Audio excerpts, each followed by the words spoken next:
I'll be speaking to Dr. Amar Trabulsi. He's a Connecticut psychiatrist and a Syrian American. He works with SAMS, the Syrian American Medical Society.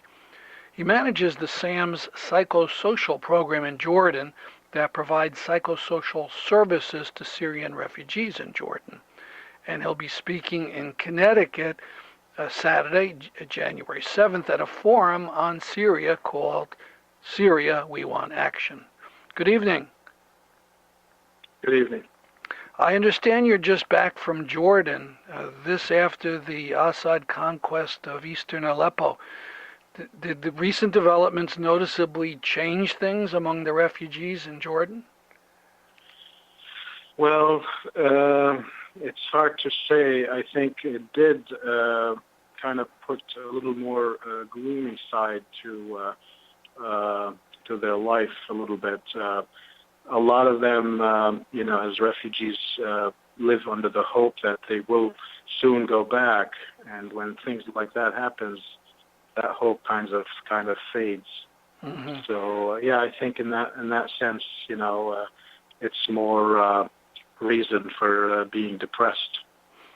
Now, you work with people outside the refugee camps. Are these Syrians who left early, or do they have relatives or more money? What's the difference between those in the camps and those outside? Yeah, usually you're right. I think the ones that are outside, I think they have a little more connection with either relatives or a little more money to be outside, or basically just came at a different time when everybody was going to the camps. Mm-hmm. But you can say that they're little in a little higher financial status compared to the ones in the camps. So, what are the major psychiatric issues that these people are having? Generally speaking, I think the biggest majority suffers from post-traumatic stress disorder. And along with that comes depression and anxiety. By far, those are the major things that we see. Of course, there's other psychiatric diagnoses, but are rarer. And as you know, all the psychiatric problems kind of surface if people get more depressed or more stressed out. Mm-hmm. And short of a decent life back in Syria, what can therapy offer for these people? Well, I think that what we do in our program is, sort of therapy, but not real therapy. It's more of a support type of a thing. I would call it maybe mainly group sessions that we do. We have groups for children, for adolescents, for women, mothers, and for men. These are sort of like supportive groups that, kind of identify who has more serious problem than other and needs more help than other, and then also help them with kind of supportive measures. But it's we don't have the capacity to provide psychotherapy in the real meaning of psychotherapy to all of these beneficiaries. I would assume it's a small number of psychiatric workers compared to a very large number of refugees. Absolutely, we have about 10 psychotherapists / psychologists. We have one psychiatrist. That's a part-time psychiatrist, and we are planning to hire a little more, professionals, but we are limited to that number right now. Mm. So, what is SAMS, the Syrian American Medical Society? Is it an independent group, or does it have a relationship with the Assad government? What is it? No, SAMS has no relationship with the Assad government, and it's not political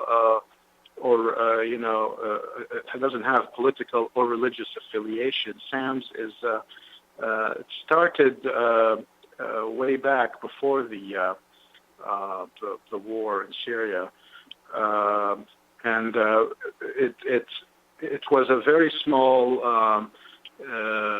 society or medical society, or so to speak, calling it organization. I think it got bigger after the crisis started, and Syrians in America, particularly physicians, started to feel like we need to get together to do something for Syria. So the organization got really much bigger than it used to be in the past, let's say 5 to 6 years.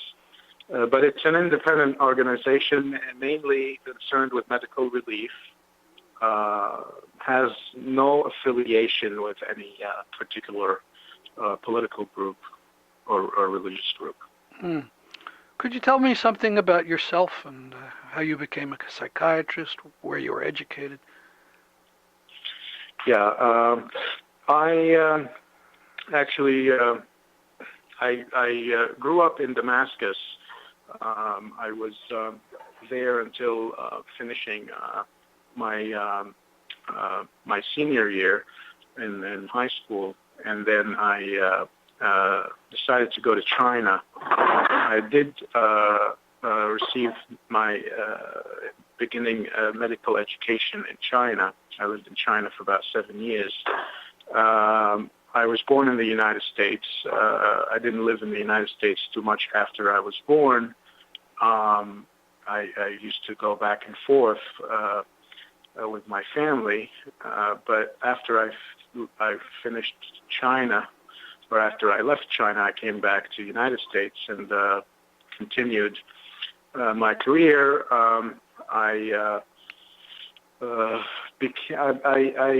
developed interest in psychiatry as I worked with my uncle, who's a psychiatrist here, Dr. Awa, who kind of made me like the field, and I pursued psychiatry and went to New York for my residency in psychiatry, and then I finished fellowship in child and adolescent psychiatry in State University of New York in Brooklyn. And then I came to Connecticut and started my career here in Connecticut together with my uncle, Dr. Awa. Very good. And that's how it started. Well, I know you're going to be talking in detail about many of these subjects in Old Lyme. My last question would be, the refugees, do they talk about why they left Syria, what they're afraid of? You know, was it economic? Was it fear of repression, or just the war in general? Yeah, they often talk about those issues. I think by far what we hear from them is just, looking for safety. That's the main concern. So that's by far the biggest reason, because I think financial reasons wouldn't be that compelling to go to any other place, because their financial situation really deteriorated in other countries, Jordan or Lebanon or even Turkey. I think the main reason they decided to leave was just safety. All right. Well, I'm very looking forward to hear you giving your talk in Old Lyme on Saturday. Thank you for speaking with me. Thank you very much for inviting me. And for those interested in the details, go to thestruggle.org and you'll see the time and place and all that. Thank you for listening.